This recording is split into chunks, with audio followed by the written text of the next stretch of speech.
Շիրակ Թորեսյան։ Շնորհակալություն, պարոն վարչապետ, շնորհակալություն ձեր ընդգրկուն ելույթի համար։ Ելույթում դուք անդրադարձ կատարեցիք անվտանգային խնդիրներին եւ խաղաղությանը, փոխկապակցված եւ շատ կարեւորեցիք այդ խնդիրները, հացին հավասար, հացից առավել։ Ես կխնդրեի ձեզ մի փոքր ավելի մանրամասնել, որովհետեւ նախ անվտանգային խնդիրների կարևորագույն հատվածը մեր պաշտպանական համակարգն է, մեր բանակը, որտեղ վերջին տարիներին զգալի բարեփոխումներ են տեղի ունեցել, տեղի ունենում, նաև ֆինանսական շարժերն են զգալի ծավալով ավելացել։ Հնարավորության սահմաններում խնդրում եմ մանրամասնել, որովհետև ես նայում եմ ներկայացված ծրագրում, այստեղ բավականաչափ թվեր կան, իհարկե թվեր, որոնք նաև չեն հրապարակվում, հնարավորության սահմաններում խնդրում եմ ներկայացրեք, շնորհակալ եմ։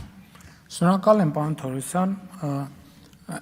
Այստեղ խնդիրը հետևյալի մեջ է, անվտանգությունը, այո, բայց անվտանգության մասին ես նախկինում էլ առիթ ունեցել եմ, որ երբ որ մենք անվտանգություն, առաջին անգամ անվտանգություն ասելիս, հիշատակելիս հասկանում ենք բանակ, նշանակում է մենք անվտանգություն չունենք։ Եթե մենք երկրորդ անգամ անվտանգություն ասելիս հասկանում ենք էլի բանակ, նշանակում է մենք անվտանգություն չունենք։ Եթե մենք երրորդ անգամ ասելիս ենք անվտանգություն ասելով հասկանում բանակ, էլի նշանակում է, որ մենք անվտանգություն չունենք։ Որովհետև անվտանգությունը ինքը բազմաշերտ է եւ դա էլի մեր, դա էլ է կրթության հարց։ Մեր համընդհանուր կրթության հարցն է, թե մենք անվտանգություն ասածը ինչ ձև ենք պատկերացնում։ Ես այս թեմայի հետ կապված միշտ բանն եմ հիշում, Սասունցի Դավթ էպոսն եմ հիշում, որ Սասունցի Դավթին ասում են բանը, ասում են առյուծ ա եկել, նստել է այնտեղ, չի թողում մարդիկ անցնեն, մարդկանց ուտի, ասում է առյուծն ինչ է, ասում է իմալ առյուծ, ասում են գազանների ջոջն է առյուծ, մարդկանց կուտի, ասում է հերվանց կուտի, թե մոտենանց նոր կուտի։ Հիմա մենք սենց թվում է թե պրիմիտիվ է, բայց մարդը խոստովանել է, որ չգիտի ինքը ինչ է առյուծ, ասում է մենք բացատրեք, հասկանանք ինչ է առյուծ։ Մենք համոզված ենք, որ ասելով անվտանգություն հասկանում ենք դա ինչ է։ Որովհետև քանի դեռ մենք 1, 2, 3 բանակ անվտանգություն ասելիս անընդհատ ասում ենք